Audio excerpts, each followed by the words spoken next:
Bienvenue sur votre chaîne préférée Akhbar al-Bled de Hassan Atlemsan. Une fatalité de l'histoire.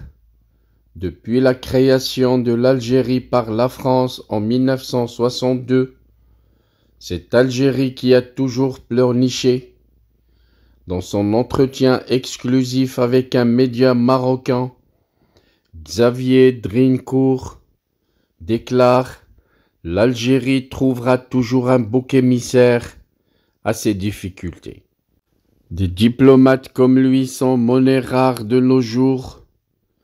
Xavier Drincourt, ambassadeur de France en Algérie durant cette année, de 2008 à 2020, a dû affronter et composer avec un régime qui érige la haine de la France et du Maroc en doxa nationale. Sa droiture et sa fermeté intellectuelle et morale étaient pour lui des plus salvatrices durant ces deux différentes périodes. Il nous en parle sur son entretien exclusif. Dans cet entretien qu'il a donné en exclusivité à un média marocain, l'auteur de l'énigme algérienne, paru en 2022, dissèque à la lumière des derniers développements la relation entre la France et l'Algérie, apporte son éclairage sur les raisons de l'obsession algérienne vis-à-vis de la question du Sahara marocain et analyse le mode de fonctionnement interne du régime algérien, entre autres sujets. Question du média marocain. Après avoir passé 7 ans à la tête de la représentation diplomatique française en Algérie, vous êtes devenu un fin connaisseur de ce pays, comme en témoigne votre livre L'énigme algérienne. Aujourd'hui, quel regard portez-vous sur l'état actuel des relations entre la France et l'Algérie sous le mandat de Abdelmjid Tebboune? Réponse de Xavier Drincourt. Les relations entre la France et l'Algérie ne sont pas formidables, c'est le moins qu'on puisse dire, malgré les diverses rencontres entre historiens, entre hommes d'affaires. J'ai l'impression, à lire la presse, que pas grand-chose n'avance. Du côté français, beaucoup de gestes et de concessions ont été faits, mais du côté algérien, à chaque fois on met la barre plus haut, une tactique bien rodée.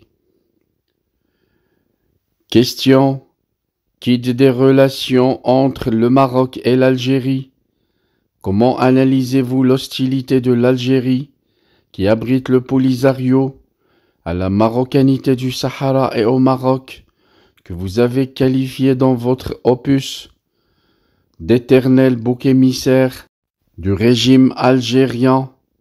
Réponse: la question du Sahara reste une question de principe pour Alger. Il y a beaucoup d'intérêt derrière ce dossier.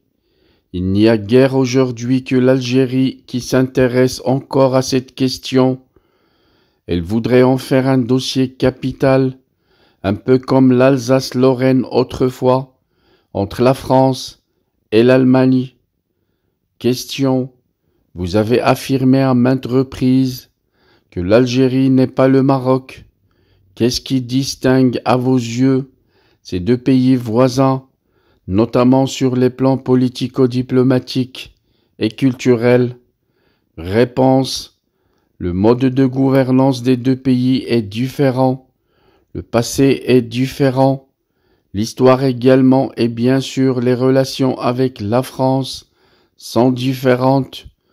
Vous avez en Algérie un système politico-militaire, pour reprendre l'expression utilisée par le président Macron, dans lequel l'armée, l'ANP, est la véritable colonne vertébrale, et comme le dit également le président de la République, une légitimité qui réside dans un discours anti-français, une falsification de l'histoire, donc forcément cela complique l'équation. Question. Récemment, vous avez déclaré à un quotidien français qu'on ne revient pas indemne de l'Algérie, dont les dirigeants vouent une haine viscérale aux Français et à la France.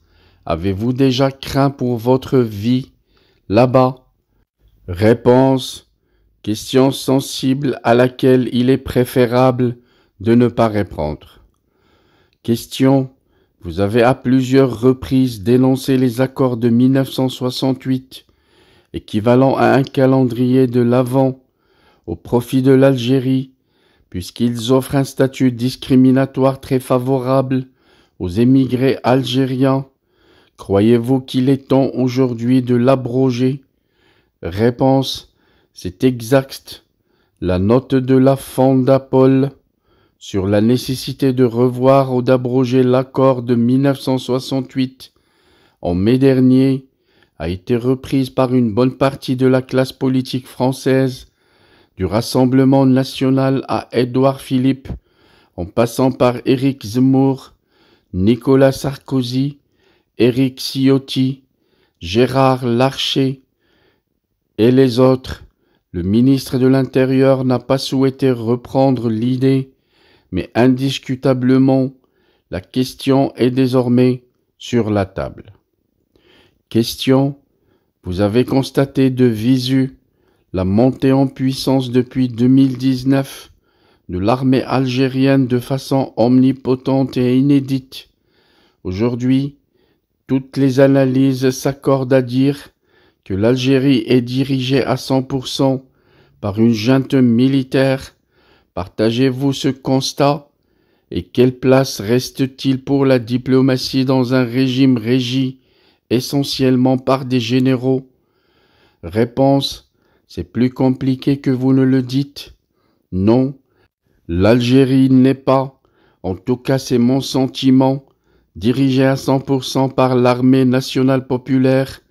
Ce qu'on appelle le système, c'est un mode de gouvernance dans lequel effectivement l'armée a une part prépondérante, un rôle essentiel, intervient dans le jeu politique de manière parfois subtile, parfois brutale, tout en donnant le sentiment aux étrangers et donc au gouvernement tierce de ne pas être sur le devant de la scène. C'est extrêmement bien vu, car les observateurs étrangers tombent dans le panneau.